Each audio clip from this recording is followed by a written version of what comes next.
पिछले वीडियो में हमने चर्चा किया था भारतीय परिषद अधिनियम 1861 से 1892 तक।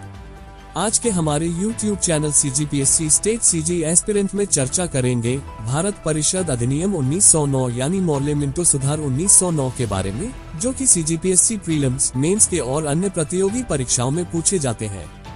तो चलिए जानते हैं मॉर्ले मिंटो सुधार 1909 के बारे में। वास्तव में यह अधिनियम को मॉर्ले मिंटो सुधार 1909 अधिनियम के नाम से जाना जाता है, जिसमें सन 1905 में जॉन मॉर्ले को भारत सचिव के रूप में नियुक्त किया गया था और लॉर्ड मिंटो को भारत का वायसराय यानी गवर्नर जनरल नियुक्त किया गया था। इन्हीं के नाम पर भारत परिषद अधिनियम 1909 का नाम मॉर्ले मिंटो सुधार रखा गया था।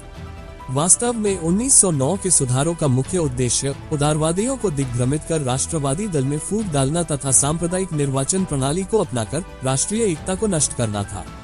सरकार इन सुधारों द्वारा नरमपंथियों एवं मुसलमानों को लालच देकर राष्ट्रवाद के उफान को रोकना चाहते थे। इसमें निम्न प्रावधान लाए गए। केंद्रीय व्यवस्थापिका सभा में सदस्यों की संख्या 27 की गई, जिसमें निर्वाचित प्रतिनिधि जनता द्वारा न होकर जमींदार, व्यापारी, विश्वविद्यालय और उद्योगपतियों, स्थानीय निकाय द्वारा होता था। इस अधिनियम के अंतर्गत सांप्रदायिक निर्वाचन की शुरुआत हुई, यानी पृथक सांप्रदायिक निर्वाचन की अवधारणा को स्वीकार किया गया तथा सांप्रदायिक निर्वाचन के पिता मिंटो को कहा जाता है। फूट डालो नीति की शुरुआत हुई, साथ ही राज्यसभा की स्थापना हुई और अप्रत्यक्ष निर्वाचन प्रणाली का विस्तार किया गया। गवर्नर जनरल की कार्यकारिणी में एक भारतीय सदस्य को नियुक्त करने की व्यवस्था की गई। पहले भारतीय सदस्य के रूप में सत्येंद्र सिन्हा को नियुक्त किया गया। प्रांत का गवर्नर जनरल वायसराय पहली बार भारतीय बना। परिणाम ये हुआ कि लॉर्ड मॉर्ले ने स्पष्ट तौर पर कहा कि भारत स्वशासन के योग्य नहीं है। कांग्रेस द्वारा प्रतिवर्ष स्वशासन की मांग करने के पश्चात भी मॉर्ले ने स्पष्ट तौर पर उसे ठुकरा दिया। उसने भारत में संसदीय शासन व्यवस्था या उत्तरदायी सरकार की स्थापना का स्पष्ट विरोध किया। उसने कहा, यदि यह कहा जाए कि सुधारों के इस अध्याय से भारत में सीधे अथवा अवश्यंभावी संसदीय व्यवस्था स्थापित करने अथवा होने में सहायता मिलेगी, तो मेरा इससे कोई संबंध नहीं होगा।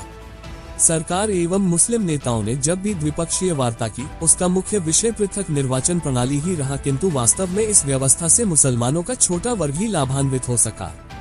इस अधिनियम के अंतर्गत जो पद्धति अपनाई गई वह इतनी अस्पष्ट थी कि जनप्रतिनिधित्व प्रणाली एक प्रकार की बहुत सी छन्नियों में से छानने की क्रिया बन गई। संसदीय प्रणाली तो दे दी गई, परंतु उत्तरदायित्व नहीं दिया गया, जिससे भारतीय नेताओं ने विधान मंडलों को सरकार की कटु आलोचना करने का मंच बना लिया। केवल गोपाल कृष्ण गोखले जैसे कुछ भारतीय नेता ही इस अवसर का वास्तविक उपयोग कर सके। उन्होंने सभी के लिए प्राथमिक शिक्षा, सरकार की दमनकारी नीतियों की आलोचना तथा दक्षिण अफ्रीका में भारतीय मजदूरों पर हो रहे अत्याचार जैसे मुद्दों को उठाकर इस मंच का सही अर्थों में उपयोग किया। ऐसे ही महत्वपूर्ण जानकारी के लिए हमारे YouTube channel CGPSC state CG aspirant को सब्सक्राइब करें, इंस्टाग्राम पर फॉलो करें और केवल अपने 5 दोस्तों को शेयर करें।